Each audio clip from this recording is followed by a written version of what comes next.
cantando uma ladainha, fazendo uma louvação,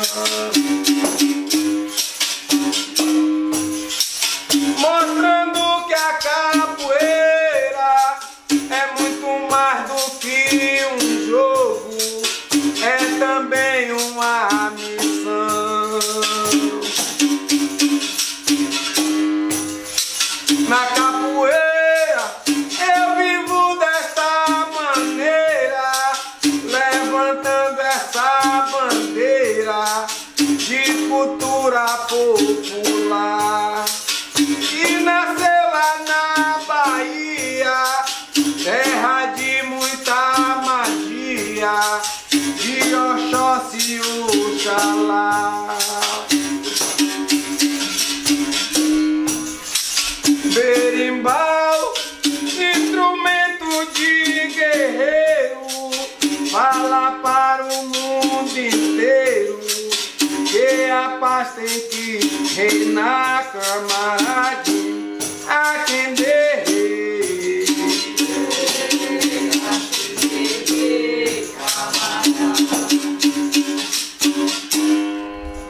Yeah. Então essa ladainha, ela fala de tudo pra mim. Eu acho que é o que eu acredito, é o que eu vivi. Eu tive tristeza, tive alegria, ainda tenho tristeza, tenho alegria nessa caminhada. E o berimbau é o instrumento que anda comigo o mundo inteiro. Eu trouxe agora de volta pra minha casa na Bahia o berimbau que eu levei quando eu fui, né? Então é um berimbau que está com mais ou menos 22, 23 anos de uso. E ele foi comigo nessa saída da Bahia, chegou até a Austrália, e hoje eu trouxe ele da Austrália para a Bahia para ficar na minha casa como um amuleto, né? Então é dele que eu estou falando, desse instrumento. Ele tá. Foi engraçado que uma das minhas viagens eu fui para, não sei se foi para Nova Zelândia, dar uma oficina, e aí na volta eu ainda não tinha, eu tinha um visto provisório na Austrália, e toda vez que eu chegava eu ficava 4 horas preso na imigração dando satisfação. E uma senhora da imigração, ela pegou a cabaça, pegando para ver o que era que eu tinha, achando que eu tinha droga na sacola. Ela pegou a cabaça caiu, a cabaça espatifou no chão assim, quebrou no chão. Aí veio lágrima no meu, eu olhei pra ela, me veio lágrima no olho. Aí ela olhou pra mim assim e falou assim, tipo em inglês, I'm sorry. Aí eu olhei pra ela assim e falei, não existe desculpa pra uma coisa, né? Por dentro que eu não podia dizer nada pra ela, senão eu não entrava. E é o berimbau que eu saí da Bahia com R$25 e que cheguei até a Austrália, e ele volta comigo, né? Já pra minha casa na ilha onde eu fui, né, expulso, entre aspas, né? A partir do momento que meu pai vende a nossa casa, minha mãe sai de lá com vergonha, porque é um lugar pequeno, e a gente vai para Salvador, tipo, na força, né? E aí com esse berimbau eu consegui ganhar dinheiro para fazer uma casa de volta na ilha onde eu nasci. E esse berimbau volta para essa casa, vem para essa casa, para essa terra onde eu nasci, porque ela é onde é a minha base, né? Então que é esse momento que eu estou vivendo na minha vida, na verdade. Depois de fazer 10 anos na Austrália e 17 anos fora da Bahia, indo e voltando, eu me sinto num momento muito feliz da minha vida de poder voltar e ficar na Bahia, no Brasil, ficar no Brasil 6 meses com um projeto continuando na Austrália, e voltar para o Brasil e ser acolhido pelo povo, pelas pessoas, ser reconhecido e voltar para minha casa, de um lugar onde me tiraram assim quando eu tinha simplesmente 6 anos de idade.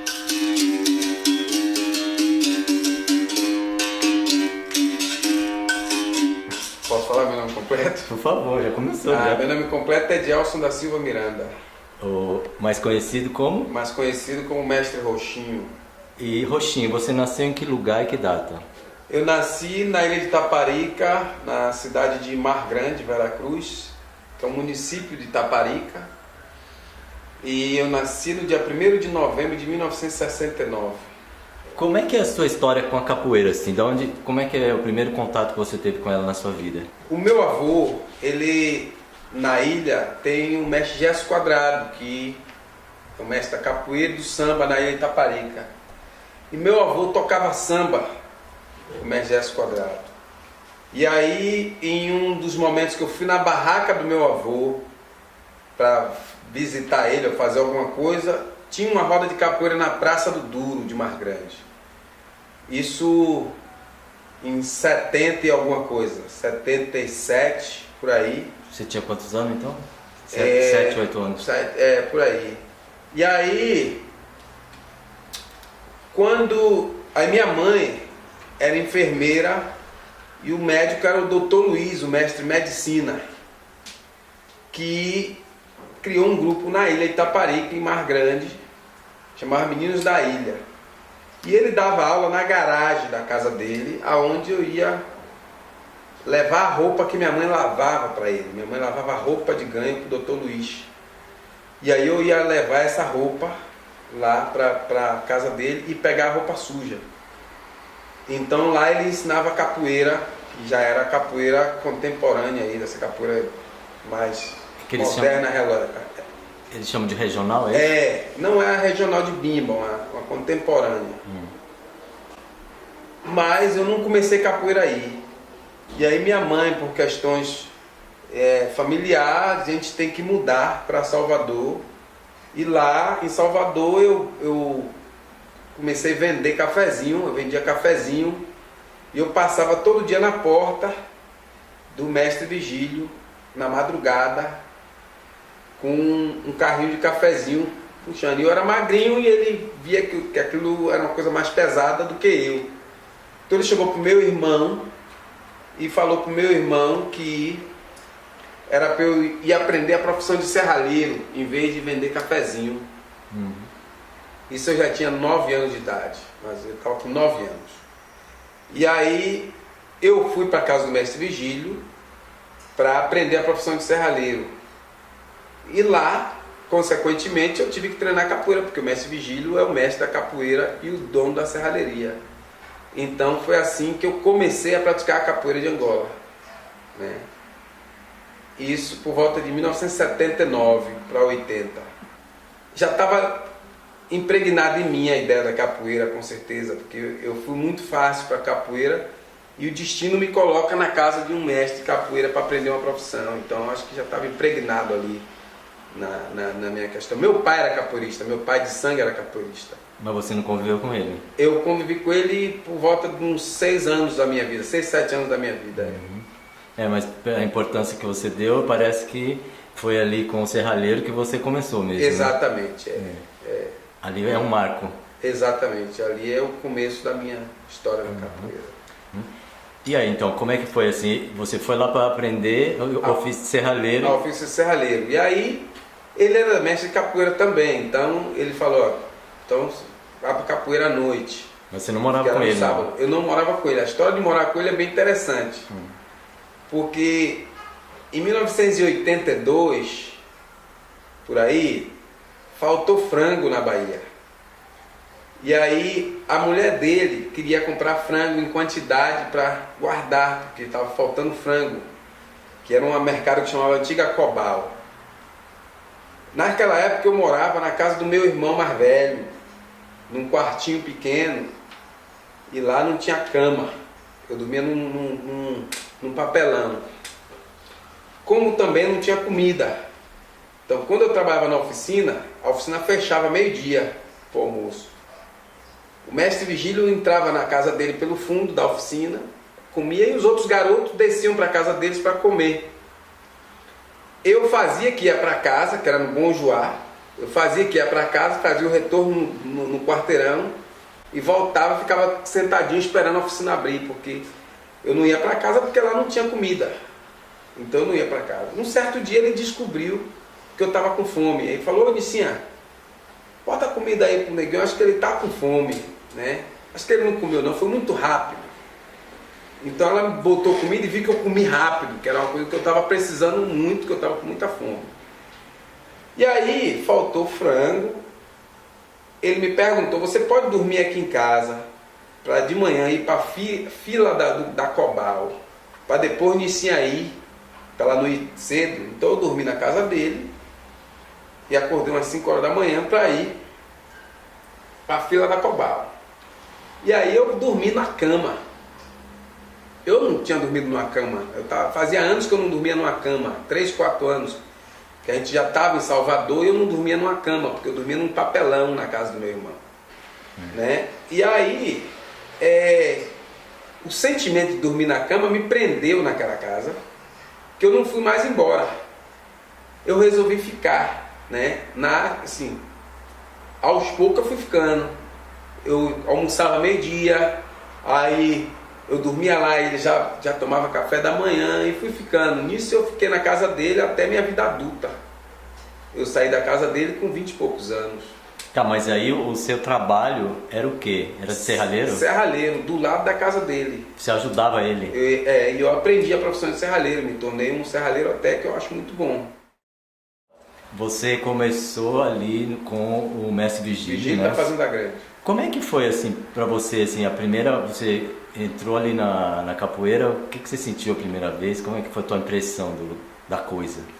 Para falar a verdade, eu me senti muito em casa. Era uma coisa muito natural, embora eu era muito duro. O mestre Paulo dos Anjos dizia para o mestre Vigílio que eu não ia jogar capoeira, que eu não ia aprender capoeira. Ele me chamava de todo duro, que eu era todo duro, eu era difícil de aprender. Mas eu era menino. E você era mais franzino também? Né? Eu sempre fui muito magrinho. Eu só botei uns quilinhos depois que eu fiz 40 anos. E aí, eu sempre fui muito magrinho, né? E naquela época eu era raquítico, naquela época. E aí eu me senti em casa. É claro que eu cheguei numa capoeira muito dura, né? Naquela época a capoeira era muito dura e não tinha muitas crianças lá. Né? Tinha muito adulto e era uma capoeira dura, primeiro porque a gente treinava no sábado e a roda era no domingo, e naquela época era a única roda de capoeira Angola que tinha em Salvador, e no domingo ia os bamba da capoeira, né? Como o afamado hoje, mestre João Grande, Lua de Bobó, o mestre Bobó, que é o mestre do Lua de Bobó, finado Paulo dos Anjos, né? Canjiquinha, o próprio mestre Valdemar. Então todo esse pessoal, mestre Gato Preto, né, o Limão, que é tio do Limão, mestre Limãozinho aqui, tinha todo esse celeiro ia nessa roda, né? E a gente treinava no sábado para jogar no domingo. Era o dia que vocês praticavam, então? Antes não. Das 7 da noite, das 7 às 10 da noite. E aí no domingo era a roda das 3 às 7 da noite. E era uma roda perigosa, porque naquela época tinha muitos capoeiristas envolvidos no mundo da marginalidade, que eram os bons capoeiristas que iam para essa roda. E tinha a polícia que ia para a roda de capoeira com 38 na cintura, naquela época. E então, na janela, assistindo a roda, também tinha um monte de marginal, de gente pesada, né? Tinha a plateia, né? Tinha a comunidade, o bairro, como se fosse a única atração do bairro. Porque tinha menino, mulher, tudo assistindo. A casa lotava, né? E era um celeiro de bambas da capoeira, de grandes mestres de capoeira. O mestre Augusto Januário, que está aí muito bem vivo, né?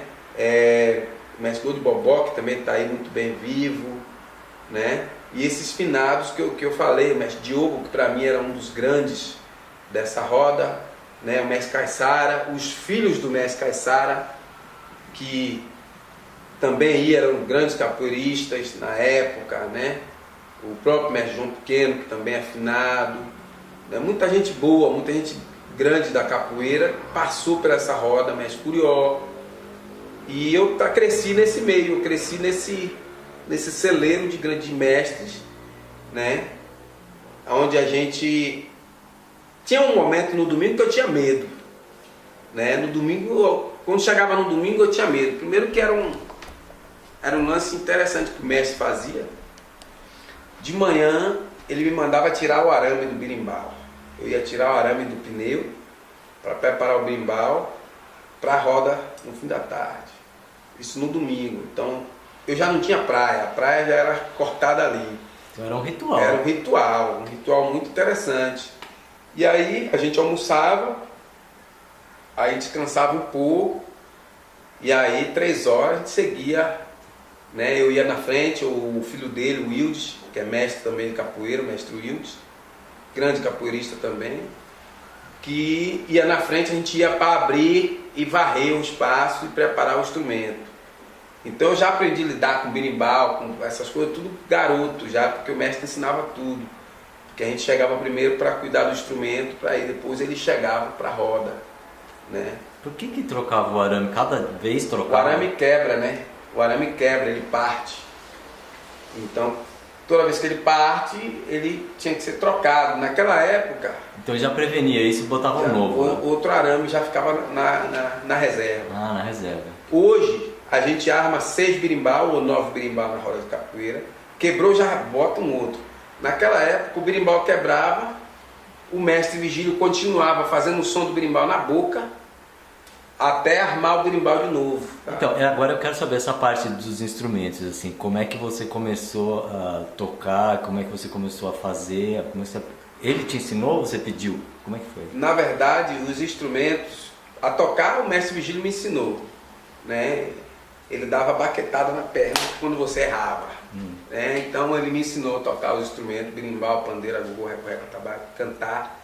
E tudo isso eu aprendi com o mestre Vigílio. A fazer o instrumento eu não aprendi com o mestre Vigílio, não. Raspar a madeira eu aprendi vendo o mestre Valdemar raspar. Ele nunca me mandou raspar, mas numa visita na casa dele assim, eu vi ele raspando com um caco de vidro, eu aprendi a raspar, e o modelo do couro também eu aprendi vendo do mestre Valdemar. Essas duas coisas eu aprendi vendo.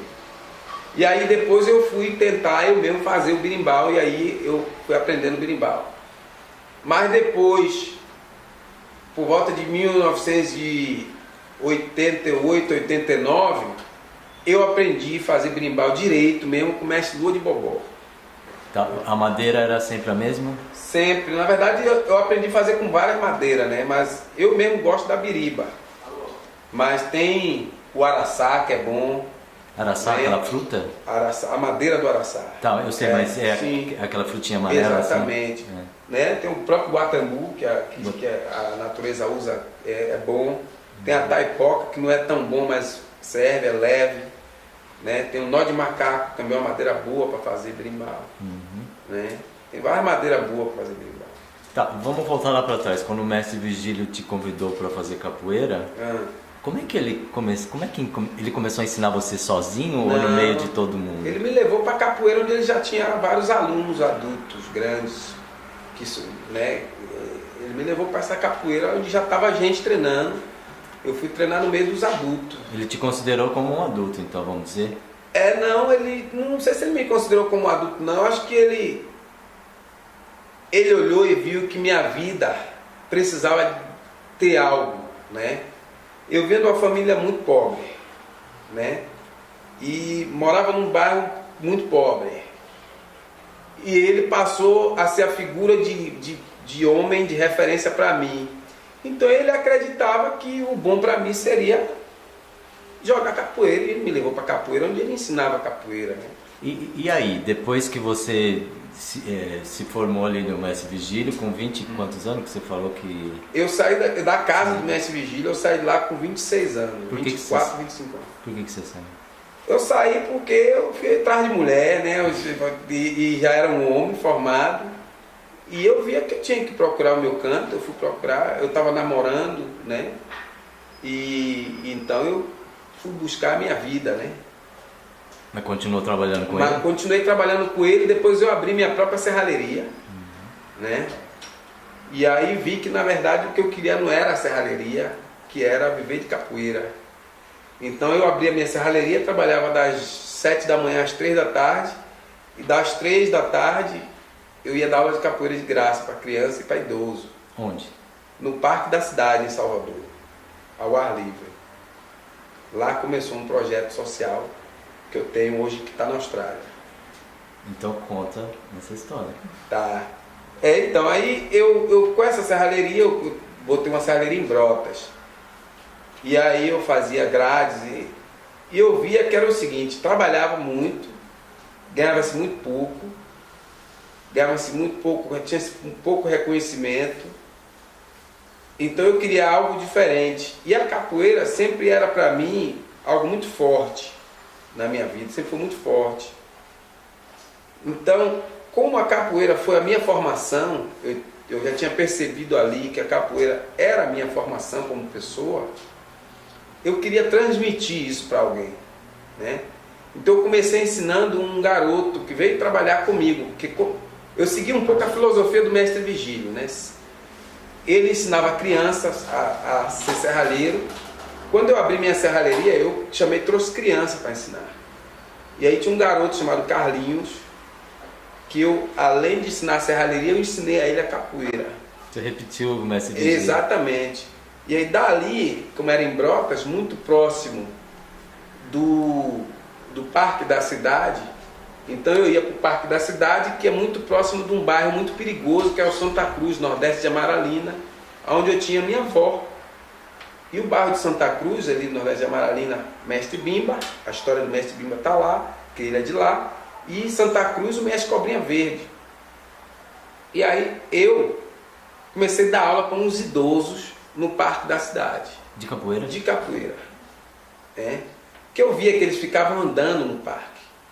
Então eu convidei eles para fazer uma aula. E aí um senhor aceitou. Dele juntou 8. Depois juntou um número de uns 14 a 15.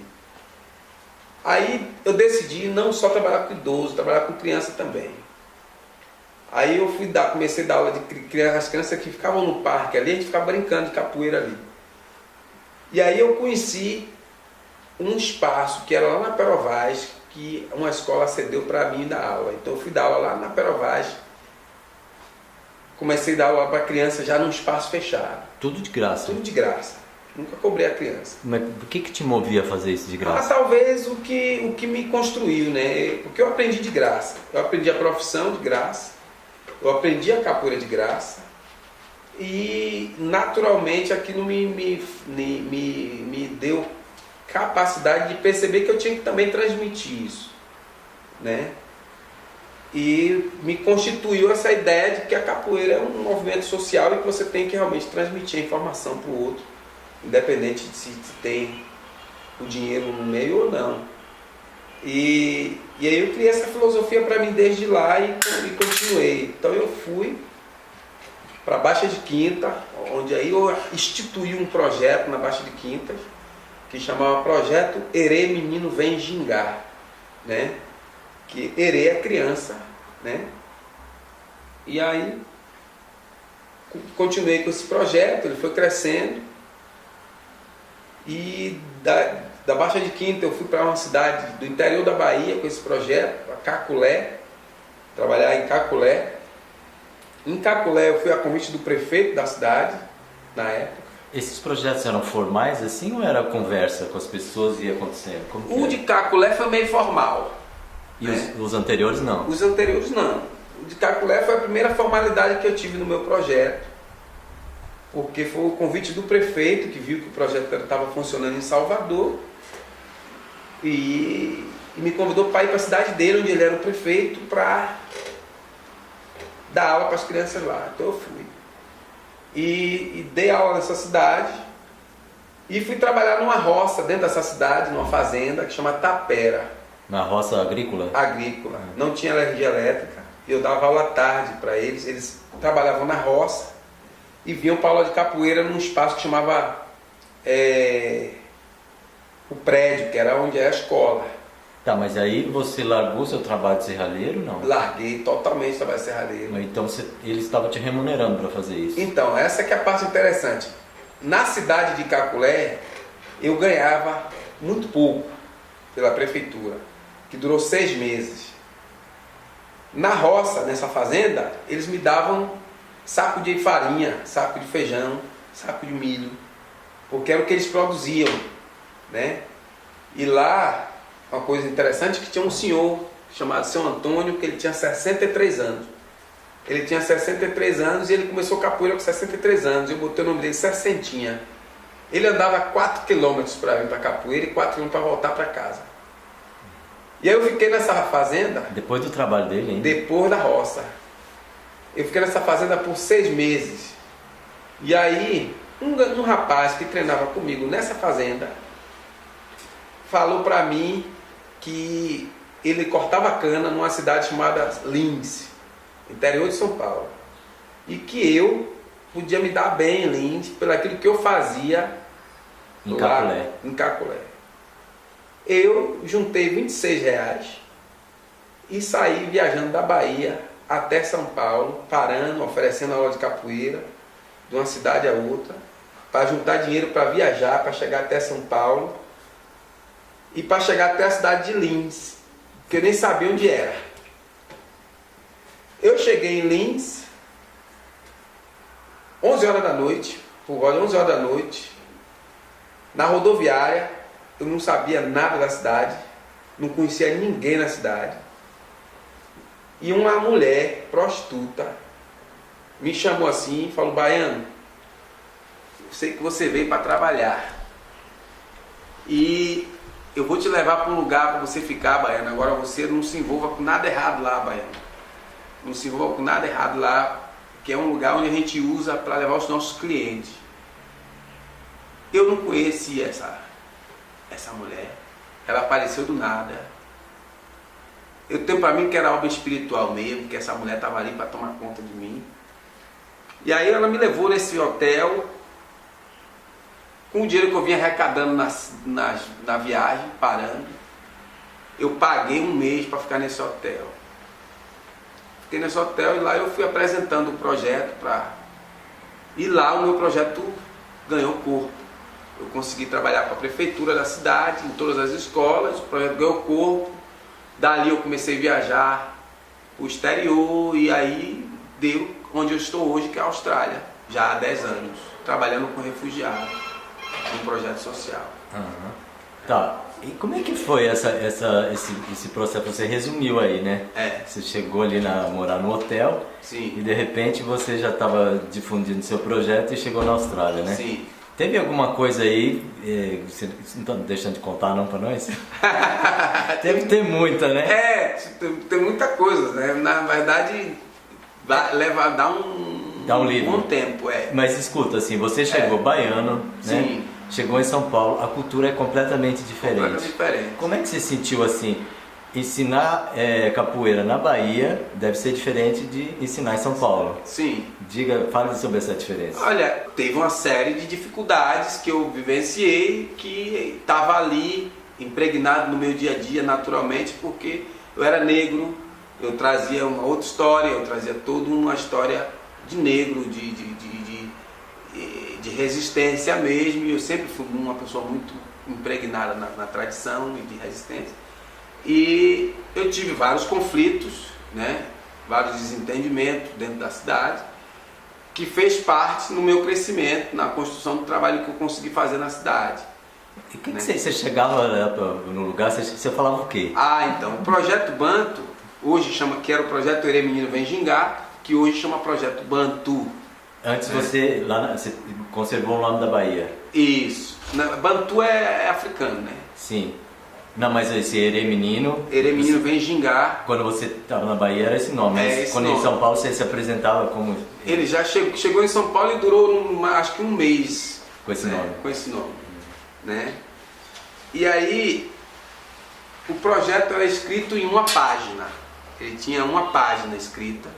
E eu ia com esse papel impresso nas escolas, na prefeitura, nos projetos, nas organizações que tinham projeto social, e apresentava esse papel com a ideia de trabalhar com criança e adolescente, apresentando a capoeira Angola como um instrumento de socialização e educação, né? E eles não te perguntavam da tua formação? Olha, por incrível que pareça, nunca me perguntaram se eu tinha uma formação. Nunca, que eu me lembre, nunca me perguntaram se eu era formado em alguma coisa. Primeiro que eu não era. Sim, mas eles podiam perguntar, né? Eles podiam perguntar, mas não me perguntaram, não. Que eu me lembre, não. Que eu me recorde, não. E aí o projeto foi se enganjando, né? E foi crescendo. Hoje o projeto tem 16 páginas. Né? O mesmo projeto hoje tem 16 páginas. Então ele cresceu, ele se idealizou melhor e está bem mais constituído. Vamos começar pelo nome. Tá. Como é que mudou de Eremenino para Banto? Legal essa pergunta porque está ligado à minha origem, né? Eu sou de origem banto, minha família é de origem banto, né? E dentro do movimento negro que eu participava, a gente fazia muitas pesquisas. E numa dessas pesquisas eu fui, de fato, retomar a relação com minha origem familiar, né? De onde as minhas raízes vinham, por parte da minha avó, bisavó, avô, né? Que era banto, né? De origem banto. E por que você sentiu necessidade de fazer essa pesquisa? Eu me senti necessidade porque eu fui questionado quanto indivíduo na sociedade, né? Então eu queria saber quem eu era, por que eu era tão questionado por ser só negro, né? E porque numa cidade como Lins, por exemplo, é fácil você olhar para o branco e imaginar que ele tem uma descendência alemã, espanhola e japonesa. Ele se identifica rapidamente. Mas um negro, as pessoas nem querem saber, né? Então eu tinha uma necessidade pessoal mesmo de querer entender qual era a minha origem, de onde eu vinha mesmo, assim, de fato. E onde você foi pesquisar? Então, em Salvador... Ah, já foi Salvador isso aí? Eu voltei a Salvador. Ah, você voltou para pesquisar lá? É claro, eu voltei a Salvador, né? Então, tem um cartório de registros antigos, né? E aí eu fui, em várias visitas, eu consegui encontrar a identidade da minha bisavó, da minha tataravó, do meu bisavô. E falando com o meu pai de santo, isso fortaleceu muito mais, porque o meu pai de santo está com 81 anos hoje, e ele era um dos mais antigos. Então ele traz toda essa informação já, né, das nossas origens, quando eles trouxeram, né, a religião veio, o candomblé veio, e como chegou na ilha de Itaparica, como se formou o candomblé de Babá, essa coisa toda, que é da nossa família, né. Mas aí é cultura oral, né? Hã? É oral isso aí. Oral, nada escrito, tudo oral. Sentar com ele conta essa história muito fácil. Legal, então a gente estava lá, eu perguntei para você do nome, né? Mas você implantou o projeto lá, sim, o seu. Sim. E aí, disso para o mundo, de Lins para mais que Lins, como é que foi? Então, a ideia, eu nem sabia que eu ia sair do Brasil, na verdade, eu não tinha nem ideia, né? Principalmente a Austrália. Eu não tinha nem noção de para onde era a Austrália.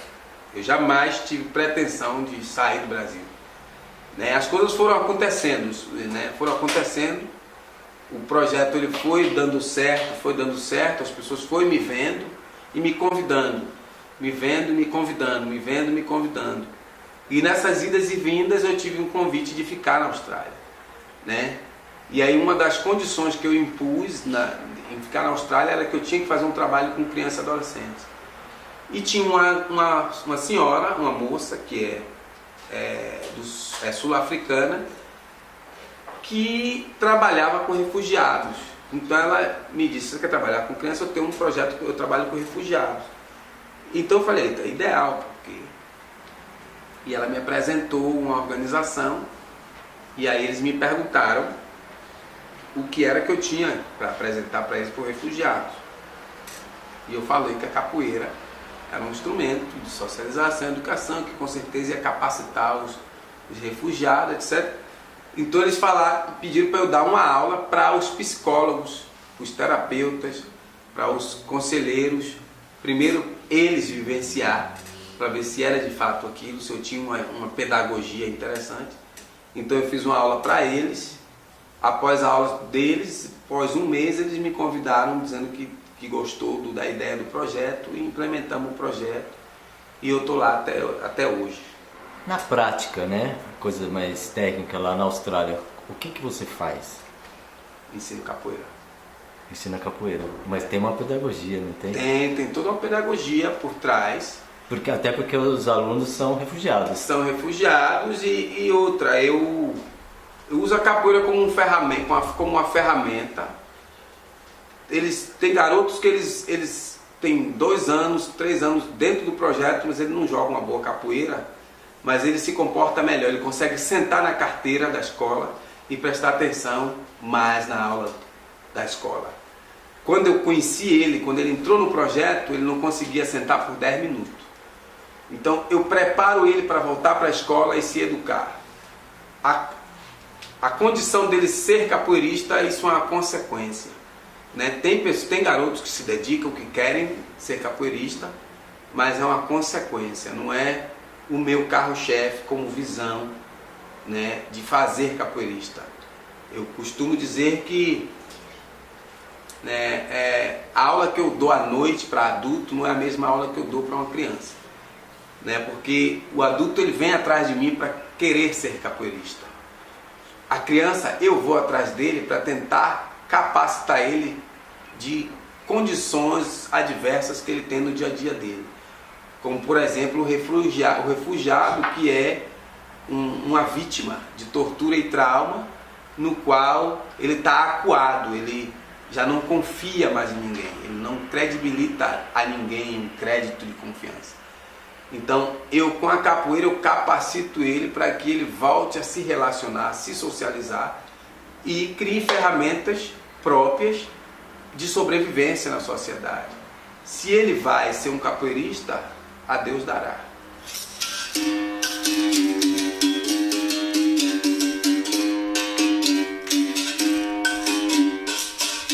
A minha vinda ao Brasil foi justamente nesse sentido de um reencontro. Então eu voltei a Caculé, por exemplo, eu voltei à roça, na qual eu dei aula à luz de Lampião há 17 anos atrás, né? Hoje eu dou aula de capoeira no Carpete, numa das melhores escolas públicas da Austrália, né? E eu fiz questão de fazer esse caminho de volta ao Brasil, de ficar aqui por esse tempo para reviver toda essa história. Então eu estava falando para Carla e para o Mestre Saudade hoje que eu fazia muitos anos que eu não ia na rodoviária do Tietê, né? E a rodoviária do Tietê foi a rodoviária que eu cheguei em São Paulo sem conhecer São Paulo, com uma sacola nas costas, com meu berimbau e com R$26 no bolso, né? Ué, mas esses 26 você saiu lá da Bahia. Exato. E você não gastou ele, não? Eu fui fazendo ele, fui refazendo ele. Teve um lugar que eu dei aula de capoeira, que o cara me deu R$1. Ele falou, mestre, eu não era mestre na época, eu era contramestre. Ele me chamou de mestre. Eu só tenho isso para dar para o senhor, né? Mas era uma cidade muito pobre. Então teve cidade que me deu R$5, teve cidade que me deu R$50, teve cidade que me deu R$100. E eu ia parando. Eu tentei voltar, na verdade, em quase todas as cidades. Algumas eu me perdi. Eu passei em 3. Que eu comprei um carro e fui dirigindo para Bahia. Fazendo o caminho de volta. Né? Mas no sentido de restabelecer, né? Para eu não me perder, na verdade. É a questão de eu não me perder. Porque eu cheguei aonde... Eu não sei se eu cheguei a algum lugar, mas eu conquistei algumas coisas. E aí essa volta era uma forma de formação pessoal para dizer, olha, você não é nada, você precisa continuar sendo o que você é, essa pessoa que saiu daqui, que pertence a isso aqui, que é isso aqui, né? Então, para mim foi uma forma de capacitação própria, retornar. E aí eu voltei a essa fazenda e fui rever esse senhor de 63 anos, que era o Sessentinha, que hoje tem 82 anos. Né? Então, ao encontrar ele, primeiro eu encontrei pessoas que ficaram emocionadas de me ver. E falou, você tem que encontrar o Antônio, se ele te ver, ele não vai aguentar. E realmente, quando eu vi, fui até a casa dele, a irmã dele falou, ele está na roça. Eu fui até a roça, ele estava na roça, com 82 anos. Aí eu gritei, falei, Sessentinha, vamos para capoeira. Aí ele falou, mas moço, eu não aguento mais não, capoeira. Ele não me reconheceu. Quando ele se aproximou, um homem de 82 anos com o olho lacrimejando, de emoção de me ver. Porque ele tinha me dito que só parava a capoeira quando morresse. né? E eu sempre levei comigo uma dor no coração de eu ter deixado ele. Mas só que lá eu não tinha sustentação, eu tinha que continuar cuidando dos meus filhos, eu tinha que ir para um lugar onde gerasse dinheiro, né? E aí quando eu voltei, eu perguntei a ele, então Cecintinha, eu falei para ele uma coisa interessante, que eu falei, Cecintinha, eu penso no senhor sempre. Aí ele falou, mas moço, eu penso em você todo mês há 17 anos, né? Ele foi bem assim, eu penso em você todo mês há 17 anos. E a gente falando, ele demonstrou o amor que ele tinha por mim, o carinho, o respeito que ele tinha por mim. Um homem de 82 anos da roça, né? Então foi uma história que marca para mim, que foi aquilo tudo que eu construí no caminho até chegar hoje na Austrália, ter um projeto conceituado, ter essas coisas todas. E você falou que não sabe se conquistou alguma coisa, em que lugar você chegou, mas alguma coisa você conquistou, né? É. E a partir de agora, qual é o sonho?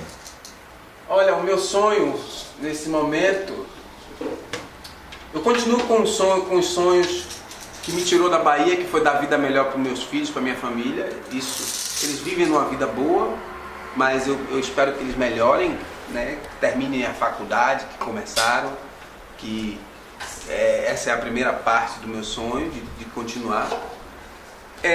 E hoje, um dos meus sonhos, falando da capoeira, é ajudar os meus amigos de capoeira que têm a visão social na capoeira de ter um alcance de reconhecimento quanto educador social através da capoeira que eu tive. Então eu quero essa possibilidade, eu quero que eles conquistem esse espaço que eu conquistei, seja no Brasil, seja fora do Brasil, mas que é possível. Eu trago a mensagem da possibilidade, né?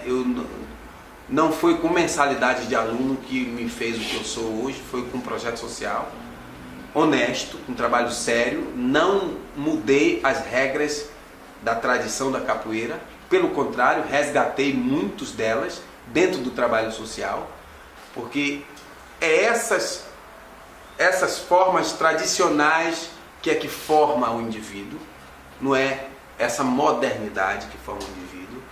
E esses termos tradicionais é o que eu mais uso no projeto Bantu. Então, para fazer um trabalho social, você não precisa trazer elementos de fora. A própria capoeira tem seu instrumento. Você pode desenvolver com a própria capoeira, usando os instrumentos tradicionais da capoeira para a formação da criança e adolescente. E essa é a mensagem. Esse é meu sonho hoje, de que juntos a gente possa conquistar um espaço melhor, no Brasil principalmente, no qual eu trabalhei 10 anos com o trabalho social. E estou construindo uma fundação lá na ilha para atender crianças e adolescentes com esse projeto social, lá na ilha onde eu nasci. A capoeira, a origem da capoeira, ela tinha uma função. Hoje, você vê alguma similaridade do tempo que ela nasceu e para que ela servia com o tempo de hoje, não? Olha, a capoeira ela se transforma a cada 10 anos e a cada 30 anos, de duas formas. Quando eu comecei a capoeira, ela já tinha esse cunho. A capoeira ela já nasce de cunho social, de transformação, que ela nasce pela diáspora, né? Os negros que faziam capoeira, Congo, Rebolo, né, Angolas, eles já eram de etnias diferentes na Bahia. Então ele já é diáspora. Ela já nasce para muitos. Ela já se abre aí. E aí, quando ela nasce como luta direta, era uma luta direta, mas não era uma luta direta desleal. Ela era leal. Ela só queria capacitar e fortalecer o oprimido, né? Enquanto ela fortalece o oprimido, isso consequentemente ela constrói também ele como um multiplicador, né? Então a capoeira ela tem essa função de multiplicador desde o seu nascimento, né? Por exemplo, quando eu comecei capoeira, ela era muito dura, mas não era diferente de socialização também, né? Porque a sociedade naquela época ela tinha que ser duro, né? Era uma sociedade diferente, né? Eu nasci na ditadura, né? Eu cresci na ditadura. Eu me tornei adolescente dentro da ditadura. Então, esse mestre que ensinava capoeira, ele tinha um coração bom de forma dura, né? Hoje, a sociedade que pratica capoeira é completamente diferente, né? Ela está formada, ela é capacitada educacionalmente, ela tem base familiar, né? Então, o que ela busca na capoeira são outros instrumentos, que a capoeira também tem. Então, ela já era formadora de tudo isso lá atrás, de uma forma diferente, embora de uma forma dura, mas ela também capacitava esses homens e mulheres. Poucas mulheres na época, mas existiam, né? Então, ela já nasce dessa forma, ela já nasce nessa capacitação de criar comunidade, de melhorar o indivíduo. Eu tive determinados momentos de muita emoção disso, porque, observe, eu sou afrodescendente, né, baiano, que ensino capoeira para refugiado africano, né? É muito forte isso, né? É muito forte. Então, me fez fazer uma reflexão sobre como nasce a questão da escravização do africano, né? Da escravização vem, né, o refúgio, o refugiado, né? Lá no século XVI, o africano vendeu o africano, o português descobriu que existia esse mercado, passa a comprar o africano, enfraquece a comunidade africana, o africano se torna escravo.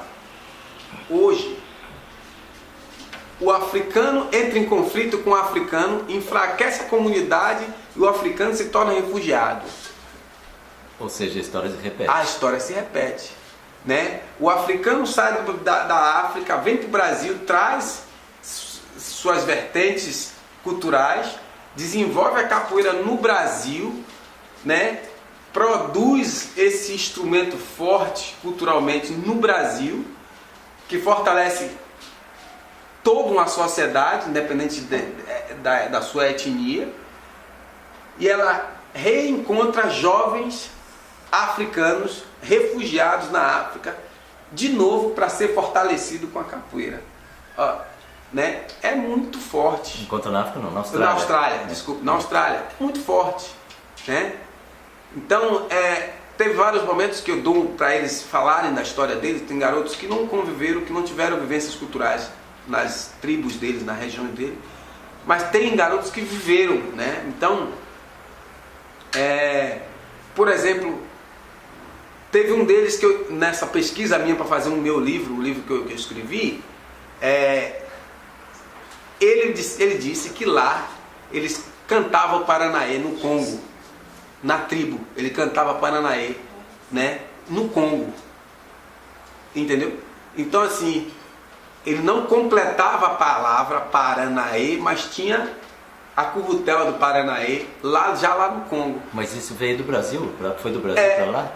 A história diz que o Paranaê, a música Paranaê é um samba de roda, lá do Recôncavo de Santa Amaro, né? Lá da Recôncavo da Bahia.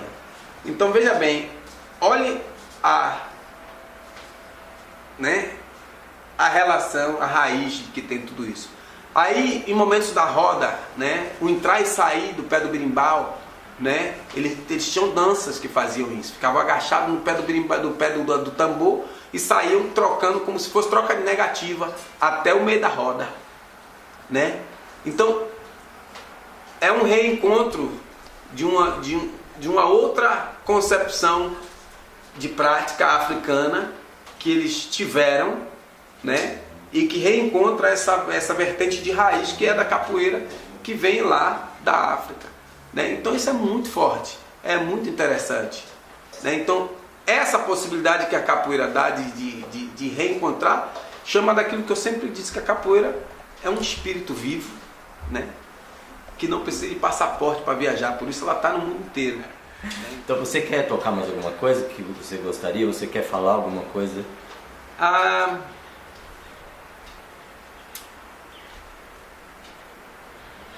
Eu acho que, né, o que eu poderia dizer na verdade, no sentido, né, dessa compreensão que eu venho tendo no passado tempo com a questão desse fortalecimento e enfraquecimento da capoeira. É mais de chamar a atenção aos meus malungos e malungas de que é importante a gente ser sensível ao entender o outro, a capacidade do outro e da outra, diante do seu conhecimento, e respeitar, para que isso nos fortaleça e que a gente não precisa nos enfraquecer mais quanto comunidade para nos tornar escravo ou refugiado. Se lá atrás os africanos tivessem pensado nisso, talvez eles não tivessem sido escravizados. E mais agora há pouco, se eles tivessem pensado nisso e que possam pensar nisso, eles não se enfraqueciam também para ser refugiados. Então nós, quanto capoeiristas, que somos essa ferramenta e que temos essa capacidade, podemos ser melhor um com o outro, de cuidar melhor do outro, de respeitar mais o outro, a outra, de entender que o espaço é nosso, não é meu, não é seu, é nosso, e que só vamos contribuir para não sermos escravos e nem refugiados como os nossos irmãos. E que a capoeira nos capacita para isso, para que a gente tenha a condição de respeito uns aos outros, não de desrespeito e de desconhecimento da capacidade do outro. Assim a gente consegue chegar mais longe. Legal. E aí, você quer tocar mais alguma coisa ou tá cansado? Não, cansar a gente não cansa, mas capoeira a gente não cansa. A gente não, tá sempre... então, bora. A capoeira descansa. Capoeira descansa. Cadê meu pandeiro? Pandeiro. A parceria.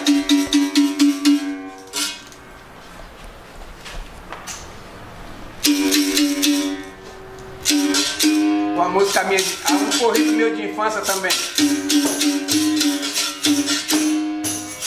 Leva eu, maninha, na praia de Santo Tomé. Leva eu, maninha, oh, na vazante da maré. Leva eu, maninha, oh, maninha, leva eu.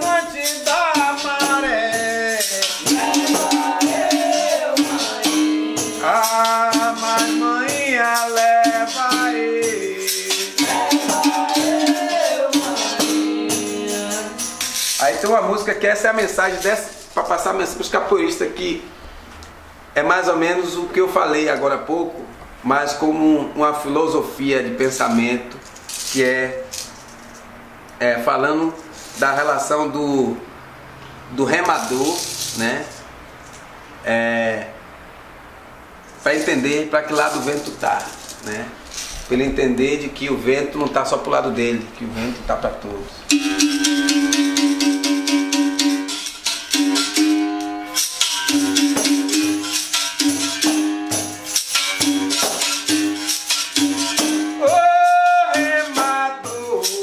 Pra que lado o vento tá?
Lá do Banco tá, arrematou.